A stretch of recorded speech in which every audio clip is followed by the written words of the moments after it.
Sir आपने भी कहा, कई लोग कह रहे हैं कि जब तक अंतर्जातीय विवाह नहीं होगा, और कुछ लोग तो ये कहते हैं कि जब तक ब्राह्मणों की बेटी से ब्याह नहीं करेंगे तब तक जातिवाद खत्म नहीं होगा, आरक्षण खत्म नहीं होगा। देखो, ब्राह्मण भी दो तरह के हैं। एक ब्राह्मण वो जो प्रगतिशील है, एक ब्राह्मण वो जो कंजरवेटिव है। तो जितने जो आंदोलन चल रहे हैं देश के अंदर, जिन्हें लोग कहते हैं ब्राह्मण हैं, विरोधी हैं, बल्कि उन सारे आंदोलनों की शुरुआत ब्राह्मणों ने की है। जैसे जात व्यवस्था, छुआछूत, आर्य समाज ने की ब्राह्मण के। तो एक तो ये लोगों का जो भ्रम है कि ब्राह्मण जब तक रहेंगे, जब तक ऐसा कुछ ऐसा है ही नहीं। ब्राह्मण प्रगतिशील ब्राह्मण हो, चाहे आज़ादी का आंदोलन हो, चाहे आर्य समाज का आंदोलन हो, चाहे समाजवादी आंदोलन का हो, उसमें प्रगतिशील ब्राह्मणों की हिस्सेदारी है। दूसरा, जात विलास के लिए मैं इसलिए कह रहा हूँ कि जाति में अब दो तरह की जाति रह गई है।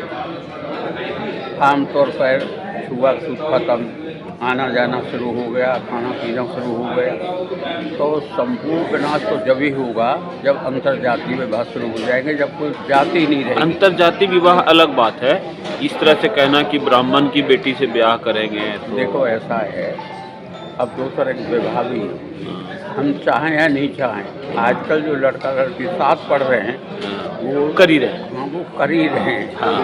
उन्हें आप रोक नहीं सकते। हाँ। और उनकी एक अलग जाति बन गई है। हाँ। और अब उस पर हमें खाली ध्यान ये रखना है कि हम जबरदस्ती नहीं करें। हाँ, जबरदस्ती नहीं ये करनी भड़काऊ चाहिए। स्टेटमेंट है। हाँ, जबरदस्ती नहीं करनी चाहिए। हाँ। अगर सहमति से कोई कर ली हाँ। तो हमें बर्दाश्त करना चाहिए। ये है हाँ। जाति विरोध। अच्छा, जो समाज में देखा गया, समाजवाद के जो बड़े थे धुरंधर, चाहे मुलायम सिंह हो, लालू यादव हो, रामविलास जी, सबने समाजवाद को जो मूल आत्मा थी कि परिवारवाद को नहीं बढ़ाना है, लगभग सबने उसको, अंत में नीतीश जी ने भी जो है एक बात आप ध्यान रखें हमेशा कि सिद्धांत और व्यवहार हाँ। ये दो अलग अलग चीज़ हैं। हाँ। कोई सिद्धांत 80% सिद्धांत है और 20% है, 20% सिद्धांत और 80% है व्यवहार। हाँ। अब हम समाजवादी जो बात करते हैं, जब व्यवहार में आते हैं ना, तो हमें सब कंप्रोमाइज़ करने पड़ते हैं कुछ। ये जो आप कह रहे हो मुलायम सिंह ने ये किया, वो तो इसलिए है कि जात व्यवस्था जब खत्म हो रही थी, तो तीसरा वर्ग आगे आएगा तो उसका फायदा तो उठाएगा। लेकिन उसी में जयप्रकाश जी हैं, उन्होंने अपने बेटे को नहीं बढ़ाया। जयप्रकाश जी नहीं आए बात। अच्छा, वो कोई राज में नहीं आए थे। और जहाँ तक चंद्रशेखर जो थे पीएम, उन्होंने भी अपने बेटे को नहीं बढ़ाया अपने जीवन में। नहीं, बहुत सौ ने नहीं बढ़ाया। अब जैसे मैं हूँ, मेरा जो बेटे हैं, मैंने किसी को राजनीति भी नहीं जाने दी। तो जनरल चीज़ नहीं है। जनरल ये है कि क्षेत्रीय पार्टी जो है सारी, हाँ। सभी दलों की, जैसे शरद पवार थे, बीजू पटनायक थे, ये सब जो क्षेत्रीय पार्टी हैं उनमें जाति परिवारवाद चलता है। बड़ी पार्टियों पर परिवारवाद नहीं चलता है। तो जब व्यवहार और विचार में इतना अंतर रहेगा, व्यवहार और विचार में इतना अंतर रहेगा, तो समाजवाद कैसे सफल होगा? नहीं, देखो, समाजवाद ने दो बात कही है, संपूर्ण बराबरी और संभव बराबरी। तो संपूर्ण बराबरी तो हमारा लक्ष्य है, हाँ। लेकिन हमें संभव बराबरी के लिए लड़ाई लड़नी चाहिए। कभी दुनिया में बराबरी नहीं होगी, कभी भी, ये हमारा स्वप्न है, लेकिन कभी बराबरी नहीं होगी। लेकिन संभव बराबरी के लिए हमें कोशिश करनी चाहिए। समाजवादियों ने आमतौर पर इस पर काम भी किया है। ये ठीक है कि हम 100% उसमें सफल नहीं हुए, लेकिन समाजवादी ने इस दिशा में काम किया है। बहुत बहुत जन्म जयंती का साल है और जिन बाबा साहब अम्बेडकर का हम लोग जिक्र कर रहे हैं, उन्होंने महान सत्याग्रह में दलितों के अधिकार के लिए उस तालाब का पानी पिया था, उसका ये 125 साल है। ये दो चीज़ों को मद्देनजर रखते हुए फुले जी का 200वां जन्मदिन और महान सत्याग्रह का 125 साल। महान सत्याग्रह की खासियत ये थी कि बाबा साहब के साथ जितने लोग थे उसमें सहस्त्रबुद्धे थे, चिटनिस थे, मेरे ख्याल से कम्युनिस्ट आरबी मोरे थे। ये सब लोगों ने मिलकर के बाबा साहब को महाड़ का सत्याग्रह करने के लिए महाड़ में बहुत मदद की। वो सब लोग सेवादल की स्थापना में एक अहम भूमिका निभा रहे थे, चिटनिस हो, सहस्त्रबुद्धे हो और बाकी सभी लोग। हम लोगों ने आज जो विषय सुना है, वंचित बहुसंख्यकों का सशक्तिकरण हेतु जाति विनाश पर सोशलिस्ट नजरिया। वंचित बहुजनों का सशक्तिकरण तभी हो सकता है जब जाति विनाश होगा। ये एक सादी बात है, मेरे को जितनी समझ है उसके हिसाब से, क्योंकि पिछले 20-25 सालों से आज जो लोग सत्ता में हैं उन्होंने बहुत सिस्टमेटिक तरीके से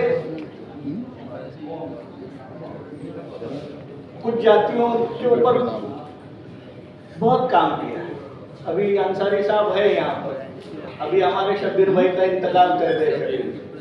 शब्बीर अंसारी साहब ने राष्ट्रवादल के साथियों के साथ मिलकर के महाराष्ट्र में पसमानदा मुसलमानों के लिए जिस ढंग से काम किया है और उसका इम्पैक्ट देश भर में जो हुआ है, उसको देखते हुए 2-3 चीजों के ऊपर हम सब लोगों को दिल से काम करने की जरूरत है। अगर हम लोग वंचित बहुजनों का सशक्तिकरण चाहते हैं और जाति का विनाश चाहते हैं, तो हम लोग लोहिया की तरफ हमको जाना पड़ेगा।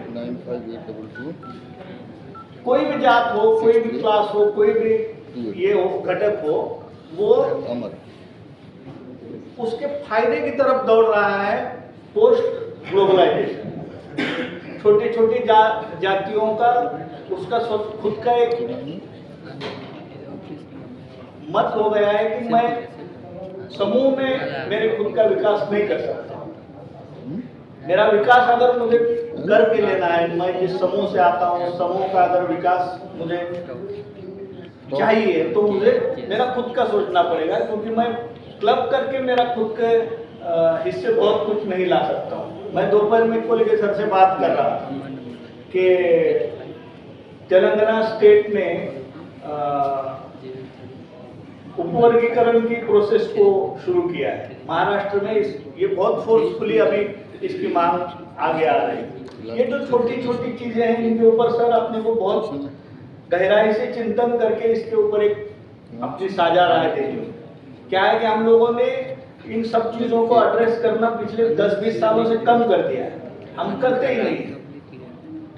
इन सब चीजों को अगर हम ध्यान देंगे तो बड़े पैमाने पर हम सब लोगों को, हमने जो उद्देश्य इस चर्चा सत्र का रखा है, उसके सफलता की तरफ हम लोग 1-2 कदम बढ़ा सकते हैं। आने वाले दिनों में अम्बेडकर नामा 2-3 चीजें सर, मैं जिस गांव में रहता हूँ वहाँ पे एक महाराष्ट्र उदयगिरी महाविद्यालय करके था।